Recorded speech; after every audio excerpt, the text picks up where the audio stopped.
আসসালামু আলাইকুম বন্ধুরা, কেমন আছেন আপনারা সবাই? আশা করি আপনারা সবাই ভালো আছেন। আমিও ভালো আছি। আজকে কিন্তু ধুন্দুল দিয়ে, একটু বেগুন দিয়ে আর একটু আলু দিয়ে, এই যে কসল্লা মাছ না কি মাছ কয় এটির নাম তো জানি না, সেই মাছগুলো কিন্তু আজকে আবার ভুনা করে তারপর রান্না করবো। আজকে কিন্তু শেষ, কারণ আমরা 1 কেজি হাফ কেজি মাছ আনলে ভাগ করে 2-3 দিন খাই। আমরা অতটা বড় লোক মানুষ না, একটা ভিডিওতে আমি বলছি, কিন্তু আমরা গরিব মানুষ, আমরা হিসাব করে খাই। বাসাটা যে থাকি এটা কিন্তু ভাড়ায় থাকা হয়। যাই হোক এখন কিন্তু যে মাছ ধুয়ে নিলাম, এবার কিন্তু তেল দিয়ে দিলাম কড়াইতে, তেলটা দিলাম, এই মাছটা দিয়ে গেছে আগে ভুনা করে নেব, ভুনা করে তারপরে তরকারি দিব। দেখেন আমি কীভাবে ভুনা করি, এভাবে ভুনা করলে, ভুনা করে মাছটা খায় দেখেন ভালো লাগে। আর কোনো তরকারি দিয়ে গেছে আমি যেভাবে রান্না করি এভাবে রান্না করে খায় দেখেন খুবই ভালো লাগে, খুবই ভালো লাগে, খাইতে টেস্ট হয় না।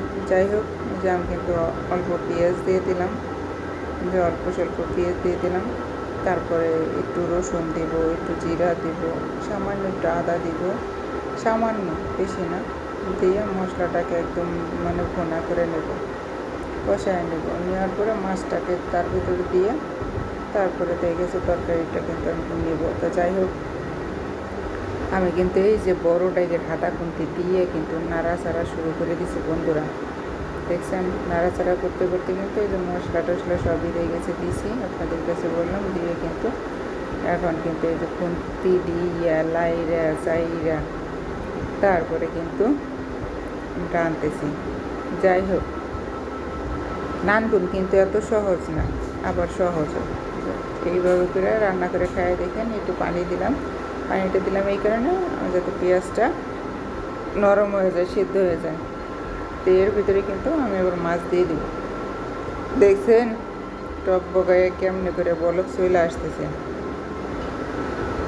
তো কেমনে করে বলক চলে আসতেছে। এখন এই বলক টলক আসবে, মশলাটা যখন কষা কষা হয়ে যাবে তখন কিন্তু আমি দেখেছি এই মাছটা দিয়ে দেবো। এই যে মাছ কিন্তু দিয়ে দিচ্ছি অলরেডি, মাছ কিন্তু ভোনাও হয়ে গেছে। এখন কিন্তু ওই যে উঠায় ফেলাই দিচ্ছি, মাছ কিন্তু আমার অলরেডি ভোনা হয়ে গেছে। ওই রকম ভোনা করবো না, কষানো কষানো। যাই হোক, এই কড়াইতেই কিন্তু আমি আবার তরকারি দিয়ে গেছে হালকা জিরা, পেঁয়াজ, তারপর কাঁচামরিচ, এগুলো হালকা হালকা দিয়ে আমি কিন্তু তরকারিটাকেও সিদ্ধ করে বা তরকারি রান্না করে ফেলাবো। দেখেন আমি কীভাবে রান্না করি।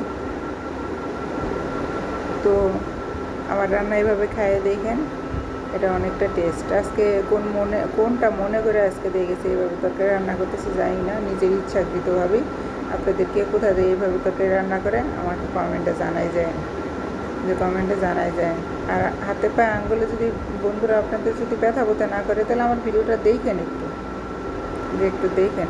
মানুষ তো একটা কাজ করে অনেকটা চেষ্টা বা অনেকটা ভালোবাসা অনেক কিছু দিয়েই করে। আমরা ছেলেরা অনেক কিছুই দিয়ে গেছে করতে পারে, কিন্তু মেয়েরা তো কিছুই করতে পারে না, শুধু ঘরে থাকা পর্যন্ত। তা আমি এমন একটা মেয়ে মানুষ, আমি কিন্তু বাইরেও যাইতে পারি না, আমি ঘরবন্দি ঘরেই থাকি, আমি কিন্তু বাইরেও যাই না। বাইরে গেলে অন্তত আপনাদেরকে একটু ভিডিও দেখাইতে পারতাম। কিছুদিন একটু বাইরে গিয়েছি, তবে ভিডিও দেখাইছি যে আমি এতটুকুই বাইরে আসছি। আমি কিন্তু কোনো আমার আত্মীয় স্বজনের বাড়িও আমি যাইতে পারি না। যার কপাল পোড়া থাকে তার সব সাইড মিলেই কপাল পোড়া থাকে, তো মেয়েদের কপালটা অতটা ভালো থাকে না। তো যাই হোক, দেখেন আমি তরকারিটা কীভাবে রান্না করলাম। এভাবে তরকারিটা রান্না করে আপনারা খাইয়ে দেখেন, খুবই ভালো লাগবে।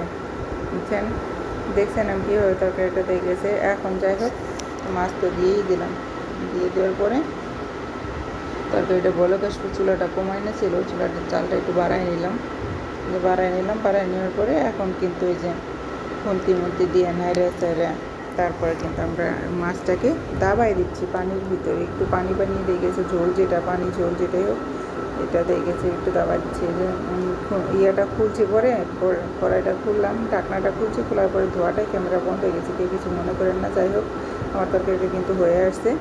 এখন ধনিয়া পাতা কিন্তু দিয়ে দিলাম, ধনিয়া পাতা আমি ম্যাক্সিমাম তরকারি দিয়ে খাই।